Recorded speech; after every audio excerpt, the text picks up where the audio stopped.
அனைவருக்கும் வணக்கம். இதுதான் உங்களின் தினசரி சமையல். இன்னைக்கு நம்ம வித்தியாசமா ஒரு அரேபியன் ரெசிபி பார்க்க போறோம். அது நாட்டுக்கோழி வச்சு செய்ய போறோங்க. அது பேரு நாட்டுக்கோழி மண்டி. அது எப்படி செய்யறதுங்கிறத பார்க்கலாம் வாங்க. அதுக்கு ஒரு பவுல்ல 2 டீஸ்பூன் அளவுக்கு குங்குமப்பூ எடுத்துங்க. குங்குமப்பூ இல்லைன்னா மஞ்சத்தூள் சேர்த்துக்கலாம். அதில் 2 டேபிள் ஸ்பூன் அளவுக்கு தண்ணி விட்டு நல்லா கலந்து எடுத்து வச்சுக்கலாம். ஒரு மிக்ஸி ஜார் ஒன்று எடுத்துக்கலாம். அதில் 6 பட்டை எடுத்துக்கலாம். பட்டையை நல்லா பொடிசாக உடைச்சி போடுங்க. அப்போ தான் பவுட்ரு பண்ணும்போது ரொம்ப ஈஸியாக பவுட்ரு பண்ண வரும். அடுத்தது 6 ஏலக்காவையும் இதில் சேர்த்துக்கலாம். ஏலக்காய், பட்டை, கிராம்பு வாசனை இதுக்கு ரொம்ப நல்லாயிருக்கும். 10 கிராம்பையும் இதில் சேர்த்துங்க. சேர்த்துட்டு 2 டேபிள் ஸ்பூன் அளவுக்கு மல்லி விதை சேர்த்துக்கலாம். மல்லி விதை 2 டேபிள் ஸ்பூனும் சேர்த்த பிறகு 1/2 டேபிள் ஸ்பூன் அளவுக்கு சீரகத்தூள், 1/2 டேபிள் ஸ்பூன் அளவுக்கு மிளகுத்தூள், 1/2 டேபிள் ஸ்பூன் அளவுக்கு பெருஞ்சீரகத்தூள் இது சேர்த்துட்டு நல்லா பவுடராக நுணுக்கிங்க.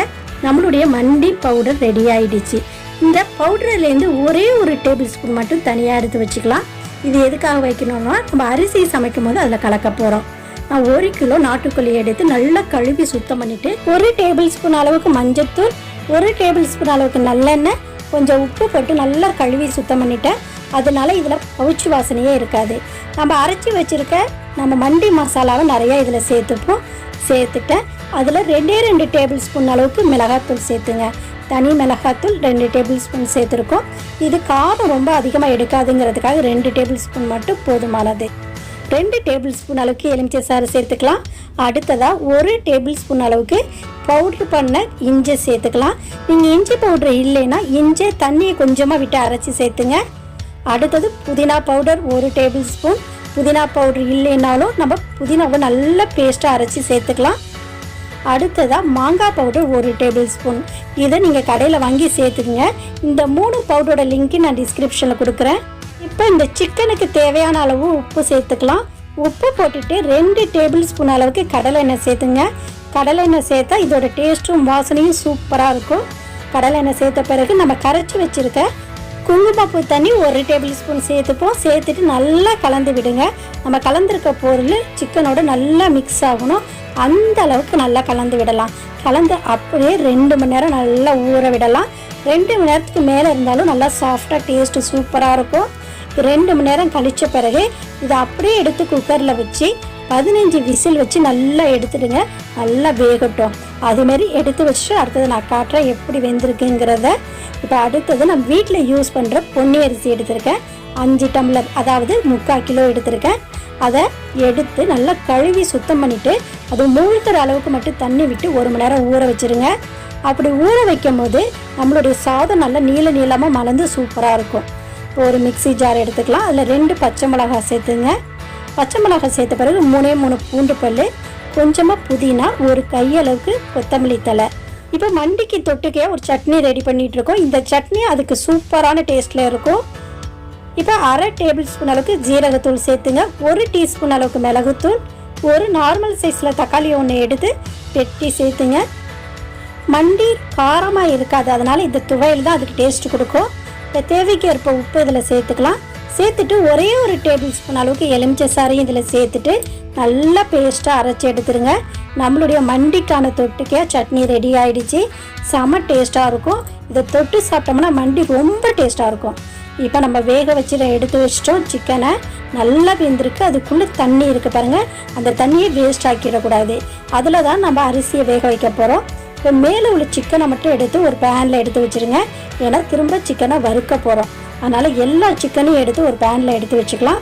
வச்சுட்டு கீழே உள்ள தண்ணியை மட்டும் நம்ம தனியாக எடுத்து வச்சுட்டு நம்ம அரிசிக்கு தேவையான அளவு நம்ம அளந்து எடுத்துக்கலாம். இப்போ எல்லா சிக்கனையும் எடுத்து ஒரு பேனில் எடுத்து வச்சுட்டேன். சிக்கன் வேக வச்ச மசாலா தண்ணி எவ்வளோ இருக்குன்னு பார்க்கலாம். எனக்கு 3 டம்ளர் அளவுக்கு மசாலா தண்ணி இருந்துச்சு.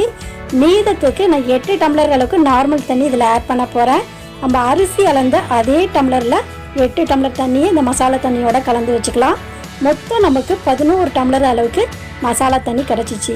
இதை வச்சு தான் நம்ம ஊற வச்ச 5 டம்ளர் அரிசியை வேக வைக்க போகிறோம். அப்போ தான் அரிசி நீளமாக மலர்ந்துருக்கும். இப்போ நான் மீடியம் ஃப்ளேமில் அடுப்பை பற்ற வச்சுட்டு அந்த பேன் போட்டிருக்கேன். இந்த பேன் நல்லா சூடாகி இந்த இப்போ சிக்கன் நம்ம வறுத்துட்ருக்கோம். இந்த சிக்கனில் நான் கொஞ்சம் கூட எண்ணெய் சேர்க்கலாங்க. அந்த நாட்டுக்கோழி வெந்த பிறகு அதுலேருந்து இது கொழுப்பு உருகி நெய் மாதிரி வந்திருக்கு. அதை வச்சு தான் இன்றைக்கி நம்ம வறுக்க போகிறோம். இப்படி வறுக்கும் போது டேஸ்ட்டு சூப்பராக இருக்கும். நம்ம அப்படியே தந்தூரி மாதிரி வறுத்து எடுக்கணும். நல்லா முருகலாக சூப்பராக இருக்கணும். இப்போ பாருங்கள், நம்மளுடைய வறுவல் ரெடி ஆகிடுச்சு. இதை அப்படியே எடுத்து ஓரமாக வச்சிடலாம்.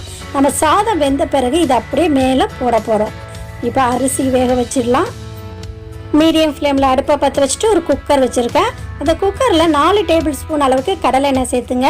இந்த கடலை எண்ணெய் சூடான பிறகு 10 முந்திரி பருப்பும் 20 உலர்ந்த திராட்சையும் சேர்த்துட்டு நல்லா வறுத்து விடுங்க. முந்திரி பருப்பு லைட்டாக நிறம் மாறிடுச்சு. திராட்சை நல்லா உப்பலாக இருக்குது. இந்த ஸ்டேஜில் மீடியம் சைஸில் உள்ள வெங்காயம் பொடுசாக வெட்டி வச்சுருக்கேன். அதை ஒன்று சேர்த்துக்கலாம். சேர்த்துட்டு இது லைட்டாக வறுத்து விட்டால் போதும். லைட்டாக வறுத்து எடுத்துட்டோம். 2 பச்சை மிளகாய் வெட்டி வச்சுருக்கேன். அதையும் சேர்த்துட்டு லைட்டாக வறுத்து விடுங்க.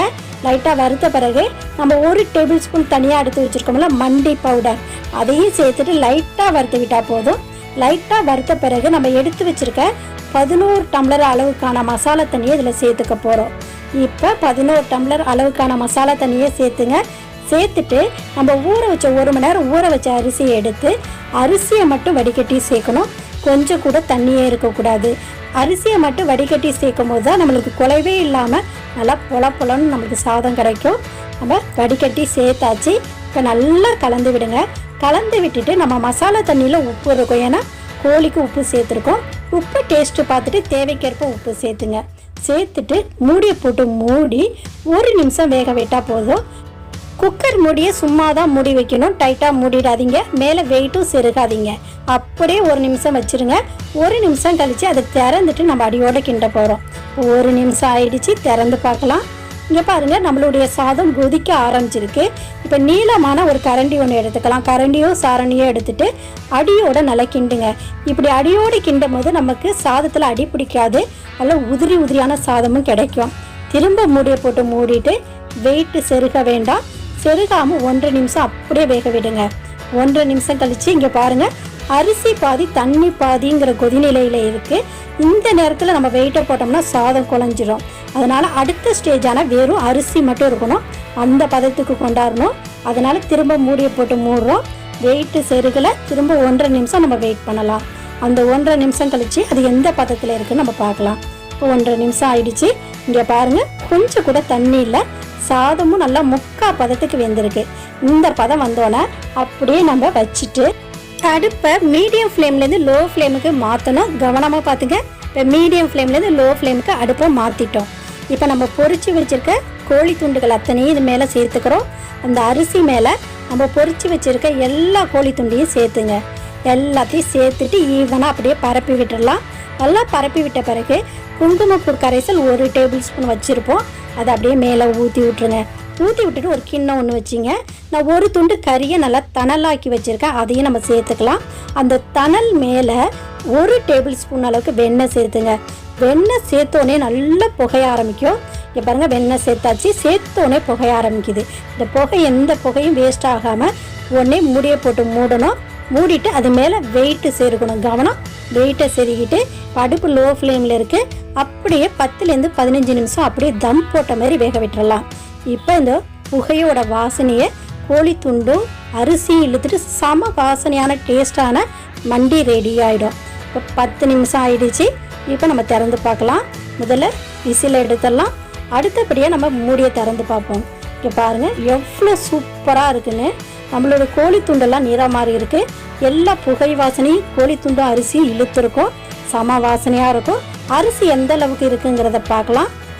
கோழி துண்டுகளை அப்படியே நவுத்தி விட்டுட்டு அரிசி எடுத்து பார்ப்போம். அரிசி நல்லா பொலன்னு சூப்பராக இருக்குது. அந்த மண்டிக்குள்ள கலரும் வந்துடுச்சு. ஒரு பிளேட் ஒன்று எடுத்துங்க. சுட சுட சாதத்தை எடுத்து வைங்க. அது மேலே கோழி துண்டுகளையும் எடுத்து வைங்க. இதுக்கு தொட்டுக்கையாக நம்ம ரெடி பண்ண சட்னியும் இருக்குது. சூப்பரான நாட்டுக்கோழி மண்டியும் சட்னியும் ரெடி ஆகிடுச்சு. இது உங்கள் வீட்டில் செஞ்சு பாருங்கள். வித்தியாசமான ரெசிபி, செம டேஸ்டான ரெசிபி.